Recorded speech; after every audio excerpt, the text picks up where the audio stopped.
Our first guest joining us right now on FT Live in the building, free agent Brent Suter with us. Are you close enough to Eric Kratz? You want to give him a hug or maybe a couple more inches? What do you think? Yeah.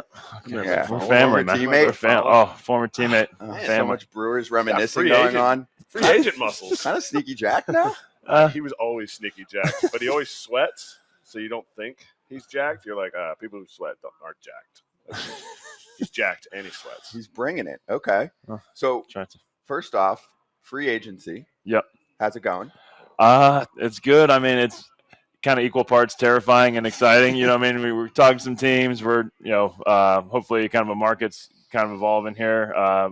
We love seeing starting pitchers sign because kind of where they don't sign is where I might sign, just all that stuff. But, talking with a couple of teams, really interested in them. They seem to be interested in me, but we'll see what happens going forward. But would love to get a deal done soon. I've had enough. A month and a half has been enough. Kind of waiting on your hands. I want to get with the team and kind of get the plans going. But you know what helps when you're coming off an awesome season and you pitched in Colorado. I would think that helps your free agent case. Sometimes we're going to talk to free agents this offseason. Hey, Lucas Giolito has had a nice career.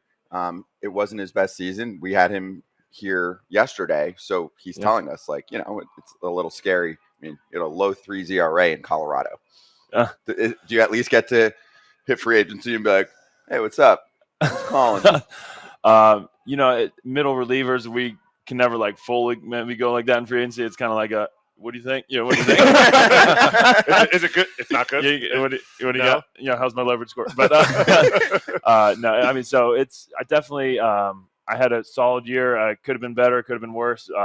Tough place to pitch, but I had really great, people around me there, helped me through the good times and bad. Teammates and coaches and fans were awesome there, so I'm really grateful for the Rockies for sure. But we'll see what happens. I'm hoping that the team kind of sees value and is able to put a good offer forward, and then that stuff I've heard stuff really gets going after you get that first offer because it kind of maybe becomes a bidding war or whatever, what have you. But it'll get interesting once that happens. But for right now, we're just kind of talking, flirting, dating, maybe call back for the second date. So you winked at some teams. We winked at some teams have winked at you. Exactly. But they all have the peripherals. They all have Suter B's lowest 5% in exit velocity. It's the whole everything that's out there, your WAR, all that stuff. They have that. Right. What's the one thing? Because this is what I think this show and this opportunity for you to come on as a player, for other players to come on. Yeah. What's the one thing that you'd be like, this is why I'm good for a team? Because I sit here and I'd sell Suter B as I just did last night with Tyler Stevenson. I know you'd love to play in Cincy. Oh, you would love to play in Cincy. Love that. Staying at home in your tiny house that you live in, recycling all of your plastics. But I said, this guy is the guy who puts your team over because you're that type of clubhouse guy, and you can never quantify that. So besides that, what's another thing that you would sell to a team if you could sell yourself in this whole flirting, courting process? I think what my agent and I have sold is kind of the Swiss Army knife. I can go multiple, I can go 3, maybe 4 ups. I could open for you. I used to be a starter, so you could even build me up as a starter and we could go from there. Or, I could come in, try to get a lefty or 2 out, be ready the next 2 or 3 days in a row. So kind of that Swiss Army knife ability to kind of give flexibility to the whole pen. I'll step into the high leverage roles for sure. I love doing that, but my strikeout numbers aren't suggesting that I should be the closer or 8th inning guy maybe, but I can definitely step into those roles, but just kind of wherever, whenever in the game, I'm ready from pitch 1 to pitch 200. So kind of that mentality and bringing maybe some leadership, like you were saying, to the bullpen would be good, but more of the Swiss Army knife is what we're trying to advertise, what I mean? And if they bring in a Cy Young Award winner, you can hit a dinger. He's got a dinger against Corey Kluber. Are pitchers hitting again? It doesn't matter. You need a dinger off of ex-Cy Young Award winner. They bring Blake Snell in. Suter B is going to come out and give you an at-bat. That's what he does. If they're smart, they sign both of them to the same team. Whoa. Be down for that. Package deal, the two best lefties on the market. Jordan Montgomery might be pissed I said that, but talk about it. Yeah, Montgomery's very good free agent as well. I mean, there's some really good pitching in this free agent class. Starting and relieving. So it's interesting. And so far it seems to be some good value, good contracts being signed. So it's a good sign for the market. But TBD on how it goes for me. Did you ever think when you made it up to the big leagues with the Brewers, A, you'd be going to free agency, B, you'd be going to free agency with your guy Hader? It was something we obviously played together. We called up within a year of each other. He's quite very good. I forgot to mention him obviously, but he is one of the best relievers I've ever seen in my life. He's had some outings where it just wasn't fair. Making big leaguers look like little. Like it's incredible what he does. And when we were both Super 2 together, it was kind of one of those things like, hey, we could go through the ARB system with the Brewers together. Woodruff was right a year behind us. Burns was a couple years out. Like it was a really good group. Freddie Peralta, all that. So we had a really good group there, and I loved being teammates with him and all those guys. And obviously, stuff happened last year where he got traded. I got put on the waivers and claimed by Colorado. So weren't able to be teammates this last year, but enjoyed every second with him, man. He's one of a kind. He is a super nice guy. Everyone who meets him is like, this is not who I thought Josh Hader was. I thought he was a shutdown closer. He's not this great. Like he's just a down home, like perfect combination of a hippie and a redneck. Kind of is what I've heard. Hipster redneck, hipster redneck. And he's just the nicest guy. Got a great heart. So I'm excited to see where he goes. I like it. All right, I'm gonna get my random question in just because I want to make sure time wise, and he already started to make fun of you on the environmental side, but on the serious side, because we've interviewed you maybe 2 or 3 times this year. Eventually, in Major League Baseball, if we have expansion, I know I'm coming out of left field here. Do you think that we will realign and we will have shorter flights for players, aka also less gasoline in the sky? I hope so. You know what I mean? I was torn. We were negotiating the CBA with the balanced schedule. Every team playing every other team. I was like, man, I think it's good for the game, but that is not good for the admissions with the flight times, and especially guys in like Seattle and LA, San Fran, and then Miami. So it was. I was torn between it. Obviously, environmentalist in me was like, can't we just do it like we did in COVID? Like just play division. Keep the flights really short, keep it in division as much as possible, and then play a little bit maybe, and then do the inter division play in the playoffs. It's one of those things I'm still a little torn on. I do think the balanced schedule was good for the game this year, and it was really cool as a player getting to see everybody at least one time, at least one series. So definitely more gasoline in the sky from the baseball world, but at some point there should be a realignment where it becomes a little more cohesive, or maybe we even do like the NBA is doing some in-season tournaments where it's all at one location or something like that. That could be something baseball looks into to just save flight time and make it, ease of fans and ease of players to just kind of be in one place at a time for a week or so. I mean, maybe they even switch AL and NL up in terms of how it looks like. Do the Yankees and Mariners need to be both in the AL, or should like the Mets and Yankees, obviously being in the same city? No, you don't like it? It's ridiculous. Why? Because it's ridiculous. Because that's how we did it. That's how we did it. They're not going to put the Mets and the Yankees in the same division. Back when I was in. Why not? It's ridiculous. They're in the same city. They're not going to do that. That's ridiculous. What's ridiculous about it? Which part? They're not in the same league, so they're not going to switch them. They're not going to be in the same division. Because why? Because even though we have how it's done. No, because because now we have the mixed schedule, the balanced schedule that we have, right? Which you can everyone still plays each other. I understand you can still do that, but I'm saying you still play your division much more, even now, right? So we went from 19 to what's the number now? 13. 13, right? So you'd have 13 matchups with teams in the Northeast, right? You could have Mets, Phillies, Yankees, Boston, Red Sox, Toronto, all in one area. No, you're not about it. I think that's crazy. Get off his lawn. You know what the other side is? Because I talked to some players at the party last night about this. So college sports are going the complete opposite direction. Oh my gosh! Yeah. You have like you could be on the lacrosse team at Stanford, and you might now have to like play on the East Coast or something like that. Midweek or something crazy like that. I don't even know how. It's hey, get done. And I don't know. you would think college cares about that stuff, and they're just like, screw it, we're going to be in the air forever. Everybody. Oh my god. We care so much about going to the East Coast to explore for our students. Yeah. We care so much about the environment. Yeah, so much. So I wanted to get that question into you because I'm just like looking at the way that sports are operating. But I do think it's going to change eventually, even though it'll piss AJ and a lot of other people. It's not going to change. They're not going to put the Mets in the. I They're not might going to be put the going Mets and too the Yankees extreme. in the same division. They're not going to put the Cubs and the White Sox in the same division. Why? I think that would be awesome. They're just not, because it's going to. You have to have the two leagues, and so people don't want to just see over and over again. Even in the NBA, they still don't do it like that, right? They Like don't. Knicks and Nets. Yeah, They're in they the don't. same conference. But what I'm saying is they don't. And Major League Baseball doesn't want, because they only play most teams once a year, right? Yeah. Not in your league with all the interleague, the way they've done the schedule now. So they still want teams to be able to come in and they want teams to come to Wrigley, and they don't need the White Sox and the Cubs or the Yankees and the Mets playing 13 times. I think they should. I think that's interesting. It's not going to happen. It's not going to happen. Okay. I mean, it can be interesting, but it's not going to happen. So what is Suter, going to happen? Let's talk about what we want to talk about.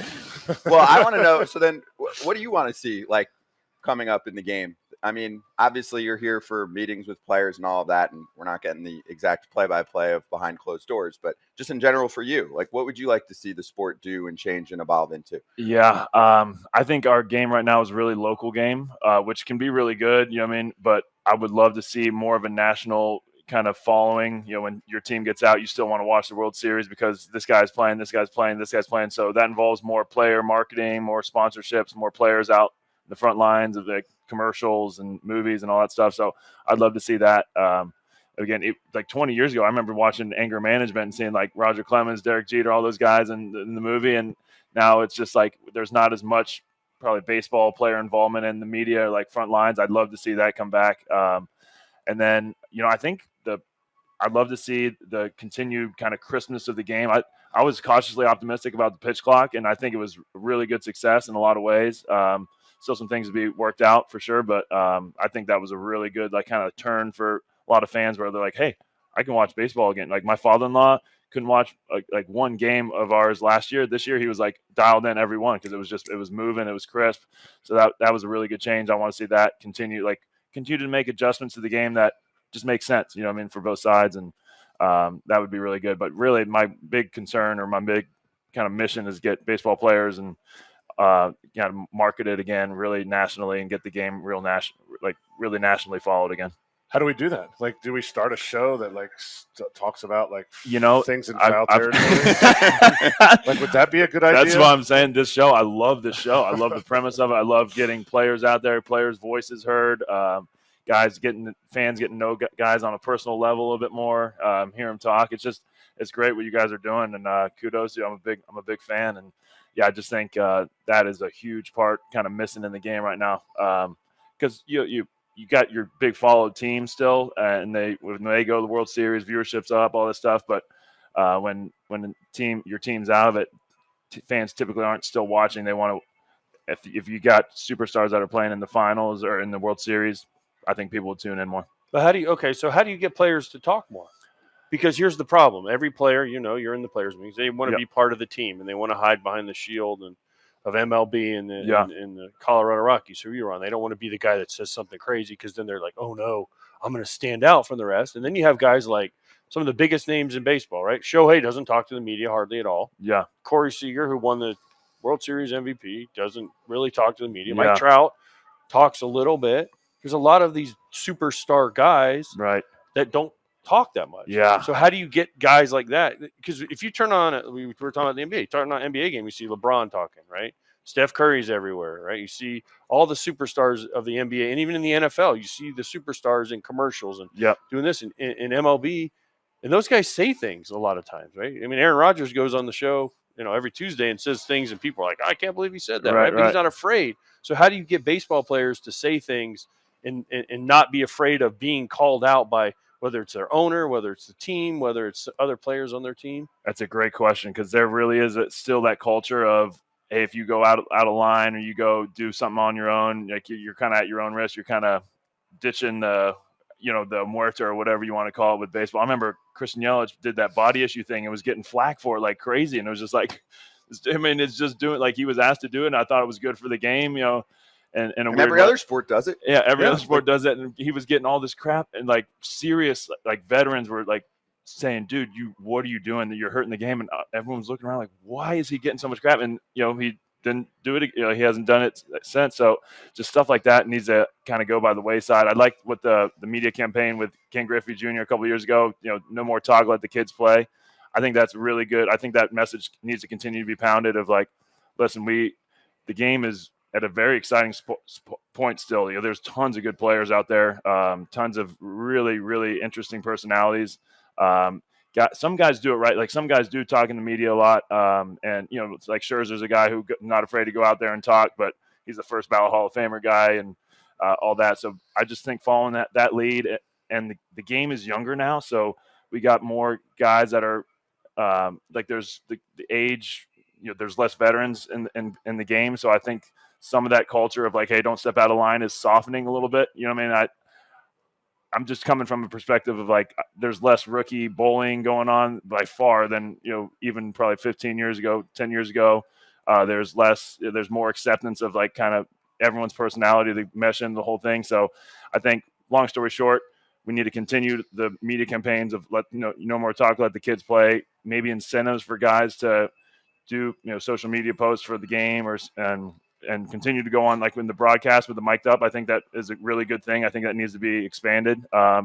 And I think just a culture of like, hey, we want us to have, you would have followers and you'd have followers and you'd post more, myself included. I haven't been posting much, but to grow the game. More followers for you means more followers for the game. People coming in maybe out from outside and looking in on the post going, hey, I'm interested in what this guy is about, and I want to see him play. So here's the thing, though. You said Ken Griffey Jr. did the let the kids play. Shouldn't it have been a current player doing that? I mean, Ken Griffey Jr., first ballot Hall of Famer. Obviously, my generation coming up. Yeah. Right? That was more – but, I know you're a Moeller guy, so, I mean, him and Barry Larkin. I get it. They're my guys. Exactly. So the thing is, though, is we need don't we need a current guy to step out? Like I know Trout and Griffey did the commercial with the guy from the Sandlot, right? But there's been some stuff. Julio Rodriguez has kind of gotten out there, but then Julio struggles, and they're like, "Oh, he's doing too many commercials," right? So it's such a fine line. But I think there's got to be somebody, and I love what Julio did. Like, gets out there and is like, "Screw it, I'm going to be the leader." And Scherzer does it, but Scherzer's made $500 million and going to the Hall of Fame and doesn't. He's like, well, I'm going to say what I want now. Right. But there needs to be more of a charge. I don't know if it comes to the Player Association through other players that say, hey, as a young player, put yourself out there a little bit more. Yeah. Because your opinion does matter. Right. And we want to see what you're about other than just the 3 hours you're on the field. Yeah, I'm totally about that. I think Aaron Judge is one of those guys. I think he might be kind of the new face of the game, and him stepping out or doing more would be really crucial for the game. He's a guy that like kind of that Derek Jeter level of like awe at his physical and like media gifts or whatever. He just like always says the right things. I think he's a great face of the game, and I think he does some stuff, but he could do even more. And then everyone follows his lead. I think that would be huge. But yeah, I agree with you. It should have been, it should be current players encouraging other guys. I think Griffey, there's just so many guys in the league right now who loved Griffey growing up, and it was like he's saying it. We got to let the kids play. It was kind of, I think, one of those effects. And obviously, a lot of fans are still fans of Griffey. So I think he was a good guy for them. But yeah, this next media campaign or whatever, let's get Bryce Harper, Aaron Judge, or Francisco Lindor doing that, and it would be really, really cool. I think we're making the strides. Griffey had his hat backwards. I mean, and people, are you serious? Like, what? Now It's like, okay, so if that was like the beginning, I think we've come this far now, but we still have, way farther to go. We can't be such curmudgeons, but we can bully rookies. We can still bully rookies, not the way that they were bullied before, right?